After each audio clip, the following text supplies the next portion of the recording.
A day after becoming a movie star, Al Pacino became bankrupt due to a trust moneyman stealing $50 million, 0 cents, in a massive scam. She says, "Hi." I think, "Oh, wow." I respond, "Wow, hi." She then says, "Hi, Michael." Spending $400,000, 0 cents, annually on gardening for vacant houses, he takes on humiliating roles to keep himself alive and supports a 29-year-old girlfriend who is seeing other men. He is 84 years old. Even the Godfather actor fainted from COVID, but doctors were able to revive him. An iconic Hollywood star's tragic downfall is detailed here. New York City native Alfredo James Pacino came into this world on April 25, 1940, in the neighborhood of East Harlem. Al Pacino is his name. He was born to Sicilian parents, Rose and Salvatore Pacino. His father emigrated to America from San Fratello, Sicily, and his mother's side of the family originated in Corleone. Although that name gained fame due to The Godfather, Pacino considered it merely a footnote in his biography. At the tender age of 2, he witnessed his parents' divorce. His father took a sales job in California, so the family had to start over in the South Bronx. Life was tough. Kate and James Girardi, his grandparents, took him in after his mother moved them in with their parents. His resilient grandma took charge of the home and ensured that everyone stayed together. Raising a family in the Bronx was no picnic. When money was tight, Pacino would get into fights, skip school, and even steal food. He had baseball aspirations in the beginning, but eventually he found solace in the movies. During his teenage years, playing was his only interest. He frequently went to the theater with his mother. Academically, he was never strong. Although he attended Herman Ritter Junior High and the High School of Performing Arts, he never felt that education would propel him forward. He excelled solely in the English language. As a teenager, he dropped out of school. His mom was inconsolable. To be able to support himself, she hoped he would get a steady job. When he refused, their arguments escalated. At last, he left the safety of his home and was left to fend for himself. After that, he went through a dark patch. He had a variety of occupations, including postal clerk, cleaner, busboy, and mailman. When he couldn't find a place to stay, he would spend the night on friends' couches or the streets. He became a part of the incorrect crowd as well. It wasn't until he was 9 years old that he started drinking and smoking. He began using marijuana at the age of 13. Many of his closest friends developed drug addictions. Tragically, 3 of them passed away as a result of heroin overdose. If Pacino paid attention, he would have known what would happen. There was no way he was going to wind up the same way. He was repeatedly rejected from the actor's studio auditions. Never one to give up, he enrolled at HB Studio, where he crossed paths with Charlie Lawton. It took a lot of mental effort, but he learnt method acting from Lawton. Day and night, Pacino poured his heart and soul into honing his craft. But their financial woes persisted. As he practiced for a performance, he dozed off on stage one night. Things went downhill after that in 1962. His mother passed away at the age of 43 from complications related to substance abuse. His grandfather passed away shortly thereafter as well. The defeats were devastating. Once Pacino hit rock bottom, he struggled to pull himself together. He had to borrow money to buy food on occasions and was homeless. However, he was unwilling to abandon his aspirations. After waiting until he was 23 years old, he was finally accepted into the actor's studio.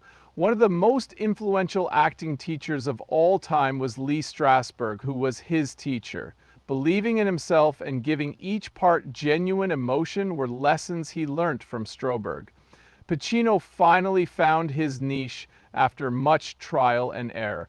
In 1968, things began to improve for him. Reviewers and filmmakers took notice of his performance in the off-Broadway play The Indian Wants the Bronx.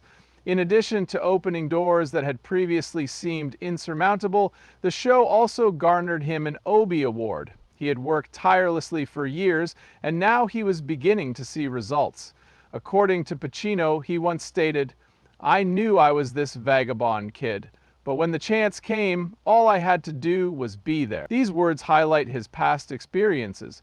He had arrived at this point after enduring every hardship, failing every time, and spending every night on the streets. With a minor but significant role in the 1969 film Me, Natalie Al Pacino broke into the Hollywood industry. The film, directed by Fred Coe, follows Patty Duke's character as she navigates life as a young woman in Greenwich Village.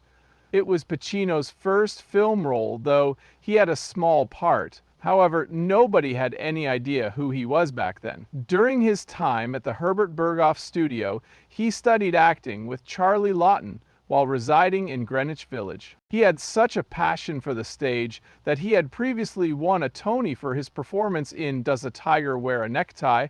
As his stellar performance in that play attests, he was deeply committed to playing. However, that was not the case in Hollywood. Although it didn't earn much, Me, Natalie did earn $1, $9 million at the box office in the United States and Canada. To top it all off, Pacino had never been in front of a camera before. It was just a baby step, but it counted. 2 years down the road, in 1971, he landed his first leading role in The Panic in Needle Park. It was a considerably more difficult task. The film, directed by Jerry Schatzberg, presented a brutally honest depiction of drug usage in the Big Apple. An alcoholic con artist named Bobby, whose life spirals out of control, was portrayed by Pacino. Helen, Bobby's girlfriend, was portrayed by Kitty Wynn.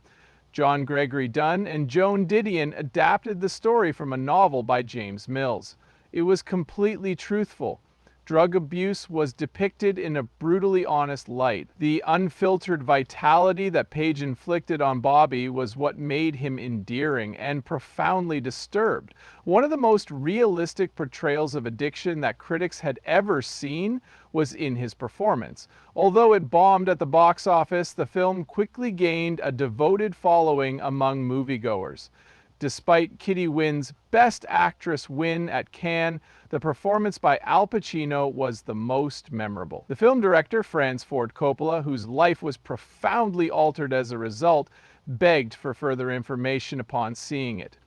Everything was falling into place for Coppola's 1972 film, The Godfather. Paramount wanted a famous actor to play Michael Corleone. Coppola noticed something in Pacino that no one else did, even though they considered Robert Redford and Jack Nicholson. Considering Pacino was too short and unrecognized, they desired James Caan instead. Coppola would persist. He believed Pacino possessed the subtle charisma that Michael required to transform from an apathetic outsider into a merciless mob boss. Pacino had a tough time during the first week of filming. Almost lost the part was he. The top brass was not happy. According to them, he was not doing enough to fulfill his duties. Retaining him was an uphill battle. After that, there was the restaurant scene where Michael murdered Sollozzo and McCluskey. Here was the moment of truth. Because of how convincing Pacino was in the role, the whole situation changed. Coppola had it right from the start, and now the corporation has caught on. The Godfather's release on March 15, 1972, catapulted it into classic status. It earned over $250 million, 0 cents, on a $6 million, 0 cents budget globally. No one will ever forget Pacino's performance. He was one of 3 actors nominated for the Best Supporting Actor Oscar, alongside Robert Duvall and James Caan. His nomination alone proved he was more than just a stage actor, regardless of whether he ultimately lost. He had a stellar Hollywood career. 2 years later, in 1974, he returned for the release of The Godfather Part II. Michael Corleone's current ascent to power and Robert De Niro's early life as Vito Corleone, Michael's father, were both told in this film. After that, Michael stopped being an unknown. Today, he presided over his family. Being powerful had a profound effect on Pacino, and his acting reflected that. His demeanor had cooled, and he seemed more solitary. Critics unanimously voted it among the top acting jobs of all time. Among the 6 Oscars the film received was Best Picture. In the end, Art Carney won Best Actor, beating out Al Pacino.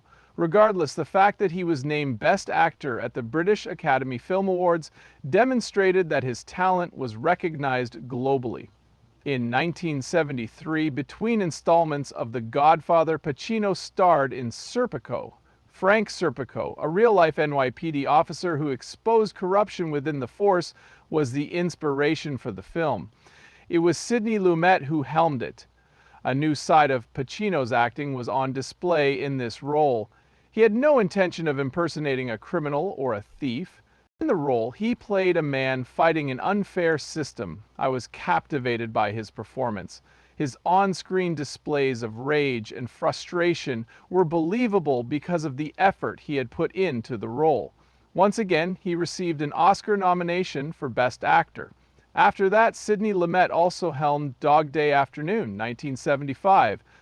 Pacino portrayed Sonny Wartzik, a transgender man whose partner he robs a bank to fund the procedure. Pacino brought a lot of life and emotion to the role, which was based on actual events. One of the most iconic moments in the film occurred when he stormed out of the bank and began shouting "Attica" at the police, alluding to the riots that occurred in the Attica jail in 1971. On the fly, that scene was conjured up. Pacino received another Academy Award nomination for the film, which was well received by both audiences and critics.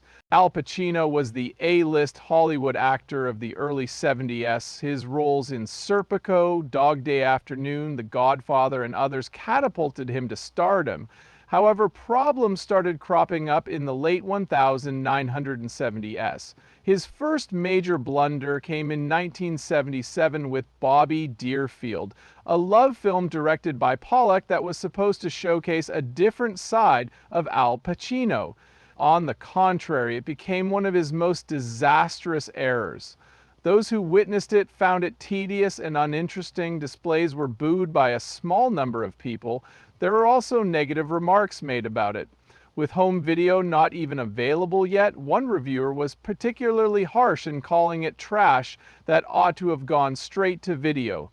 Even in 1980, he continued to experience issues with cruising. William Friedkin directed the film, which followed a police officer as he uncovers a serial killer in New York City's underground gay leather scene.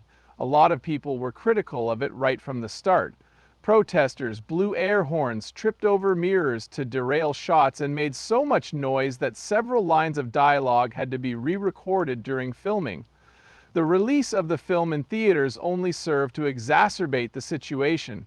It was perceived as unfair by many. Many were disappointed since the plot was left hanging. Opponents criticized it for being nebulous and imprecise. After the fact, in his 2024 book Sonny Boy, Pacino revealed that he regretted his involvement with the film and refused to endorse it.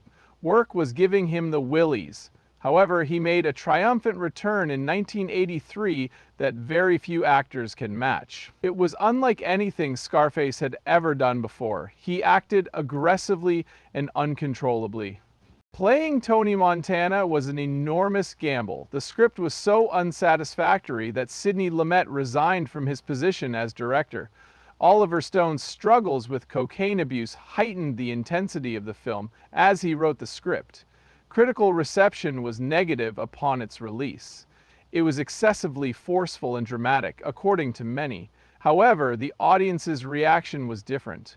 Tony Montana's ascent and fall were influenced by numerous individuals. The film grossed $66 million 0 cents globally, despite having only a $25 million 0 cents budget.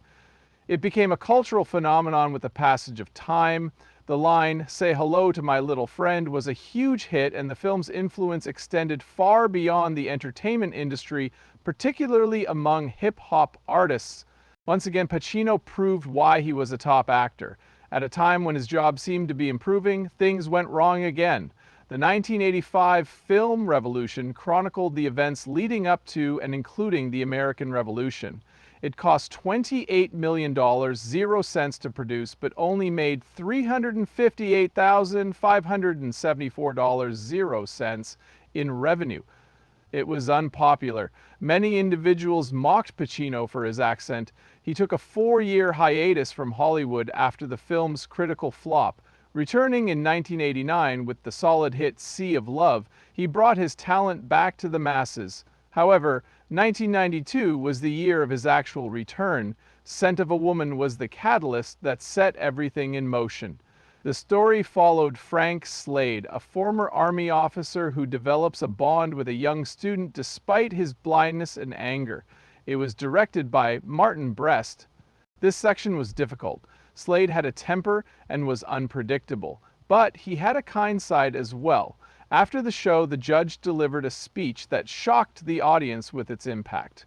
Although he never took home the trophy, Pacino had 8 nominations. On this occasion, he was finally awarded the Oscar for Best Actor. It generated $134.00.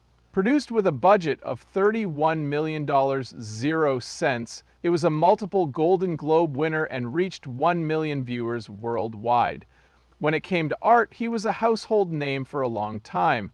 But he was ruining his finances and losing everything on a path that went unnoticed by those around him, despite all the fame. After falling for a Ponzi scheme, he saw his $50 million disappear.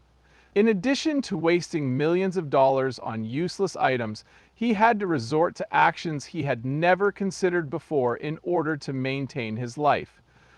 The most betraying person to Pacino was the one he trusted with his money. A number of Hollywood's most famous actors and actresses relied on him as a financial advisor. Pacino believed his funds were secure. All of his financial matters were left to Starr. He went so far as to authorize him to sign his checks. For a long time, Starr pretended that everything was fine. By shifting funds around and using well-known funds for his personal benefit, he was actually operating a Ponzi scheme. In 2010, when the truth was revealed, Pacino had already lost all of his wealth. The same year also saw Starr's conviction. He received a sentence of 7.5 years in prison. Unfortunately, Pacino did not become wealthy again as a result of that. In an article published after the fact, the celebrity detailed his shock at realizing what had transpired. Someday he had $50 million. The following day, he was out of luck. Not only did the Ponzi scheme drain his funds, but there were other ways as well. Not even Pacino's millions could keep up with his extravagant spending. He had the garden maintained for a house he had never lived in for $400,000, 0 cents per year. In today's dollars, after accounting for inflation, that sum would be approximately $900, 0 cents. He discovered that he was actually paying for 16 vehicles. He may only have 2 vehicles, but he had 23 active cell phone lines.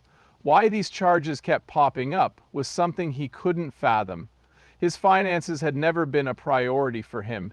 He focused on his acting career while others took care of the finances. He had assumed that his income would be sufficient to cover all expenses. He was losing out on a cool $10 million, 0 cents every film due to taxes, legal fees, and agent commissions. Another one of his habits was to avoid home ownership in favor of renting. He had a penchant for lavish lifestyles and a penchant for extravagant vacations. His one trip to Europe was quite expensive. He rented out an entire floor of the Dorchester Hotel in London and took people places in a private Gulfstream jet. Then, out of nowhere, things started to look bad. His funds were completely depleted, so he needed to act swiftly. Seeing him in that scene shocked his fans. He co-starred with Adam Sandler in the 2011 comedy Jack and Jill. Despite receiving mostly negative reviews, the film managed to earn $149 million, 0 cents worldwide. It has a 3% approval rating on review website Rotten Tomatoes. Pacino won 2 Razzie Awards, one for Worst Supporting Actor and another for Worst Screen Couple, for his outrageous self-portrait. Why he played the role was a mystery to the fans. His financial situation was obvious. He could easily coerce Jack and Jill into giving him money. The movie reportedly made him $5 million, 0 cents. I won't die without it. It didn't restore his fortune, but it ensured his survival. Despite negative reviews, the film was a game changer. To appear in their advertisements, brands approached him. He was cast in new roles by studios. His income began to recover gradually. Although he was aware that his time with Jack and Jill was not his proudest achievement, he felt no remorse for it. According to him, collaborating with Adam Sandler was an absolute blast. Although he has never tied the knot, Al Pacino is a father of 4 through 3 marriages.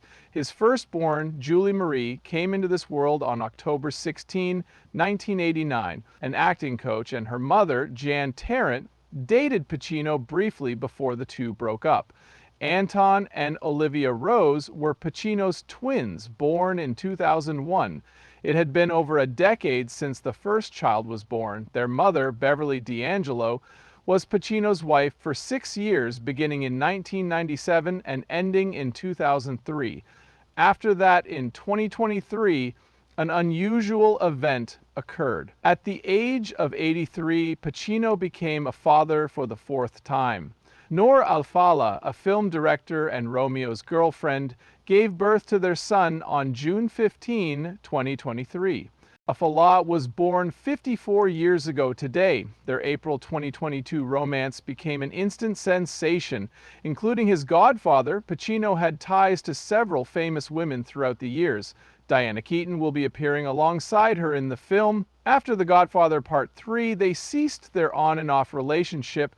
Keaton had previously stated that Pacino was the most fascinating man she had ever encountered and that she was madly in love with him. 10 years later, Pacino ended his relationship with Argentine actress Lucila Polak. Before that, he dated a number of women, including Marty Keller, Tuesday Weld, and others. Pacino never expected marriage to be a successful option for him, despite his history of relationships. He mentioned that there was a point when he felt uneasy about it.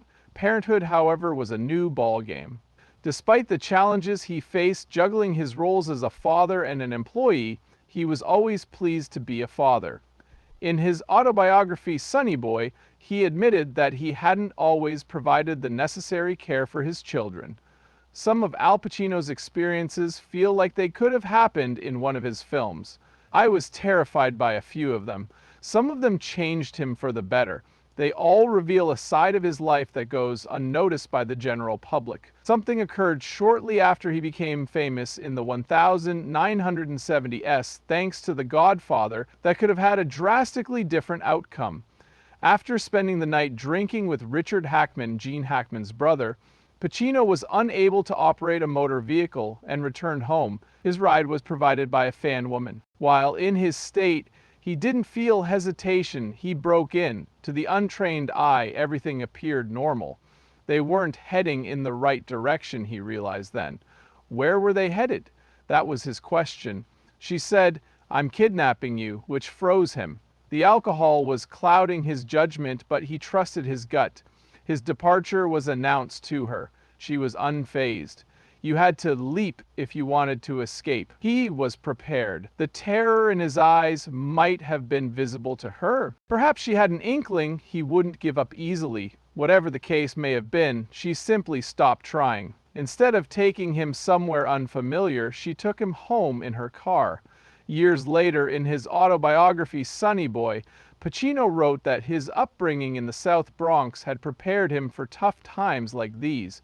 From a young age, he mastered the art of survival. That night, his emotions rescued him. Even more perilous was the threat he encountered in 2020, nearly half a century after the incident. Pacino was unwell when the COVID-19 pandemic hit the globe. The bug had done him a lot of damage. Anxiety, dehydration, and then silence. Out of nowhere, he blacked out. His pulse ceased to beat. For several terrifying minutes, he was absent. All of the paramedics arrived wearing protective gear. Along with 2 doctors, 6 of them worked to revive him. Everyone around him was dressed in full medical regalia when he regained consciousness. He remarked afterwards that, although they appeared to be straight out of a science fiction film, the experience he had just endured felt more genuine. Success stories from near-death experiences frequently include survivors' accounts of seeing a luminous figure or sensing the presence of a higher power. None of that affected Pacino. It felt like nothingness. He said, "You've arrived. No, you aren't. You have no recollection whatsoever. You are completely bereft. What transpired altered him. It rekindled his contemplation of existence, mortality, and the afterlife.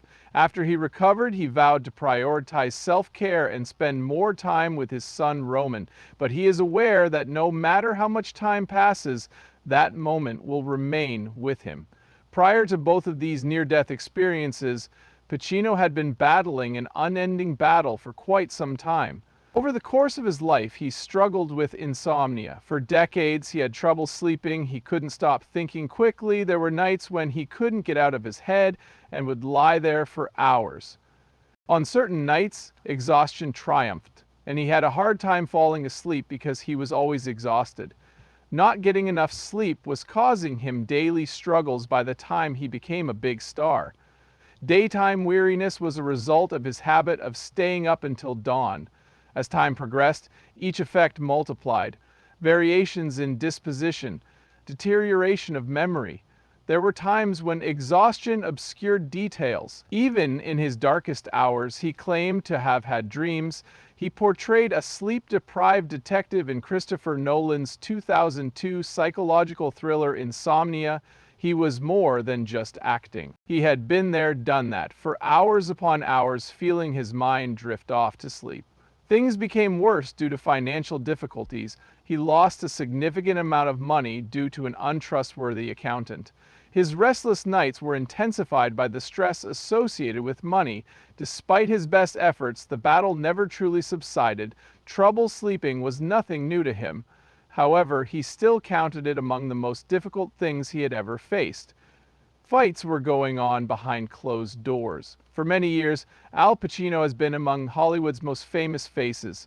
Notoriety is a byproduct of fame. A lot of problems have also arisen as a result of his personal relationships and decisions at work. His 1980 film Cruising became an immediate cause for outrage upon his appearance. It was a highly publicized aspect of his career. William Friedkin's film featured Al Pacino as a police officer who, in order to apprehend a serial murderer, went undercover in a gay club in New York City. On paper, it seemed like it could be a fantastic crime novel. Indeed, it sparked a ruckus. Outspoken LGBTQ+ advocates voiced their disapproval of the film before its release, fearing that it would perpetuate harmful stereotypes. Protests and daily visits to filming locations were commonplace during filming. During filming, they made their disapproval of the film's portrayal of their town known through chants, sign waving, and loud noises. Anger was equally palpable when Cruising debuted in theaters. Critics deemed it inhumane, while some saw it as a positive representation of the LGBTQ+ community. Many felt it demonized them. Pacino himself expressed regret over the film in a subsequent interview. He revealed in his autobiography, Sonny Boy, that he anonymously donated his entire paycheck to charity upon viewing the film's final cut. As a performer, he had aspired to challenge himself. Instead, he became embroiled in an unending conflict. Much controversy erupted a few years down the road over Pacino's private life. His relationship with Noor Alfallah, a woman 54 years his junior, immediately garnered a great deal of media attention. They welcomed a son, Roman Alfallah Pacino, into the world in June of 2023. But by October 2024, their relationship had ended. Still, she remained an integral part of his life. She maintained an intimate proximity to him, in fact. Any child can be affected. Many were curious about Alfallah's activities due to her history of meeting older, wealthy men such as Mick Jagger and Clint Eastwood. She might be utilizing Pacino for financial gain, according to his friends. Their concerns were partially justified. Pacino was ordered to pay $110,000 up front and additional expenses including $13.00 for a night nurse, in addition to $30.00 per month in child support, according to court records.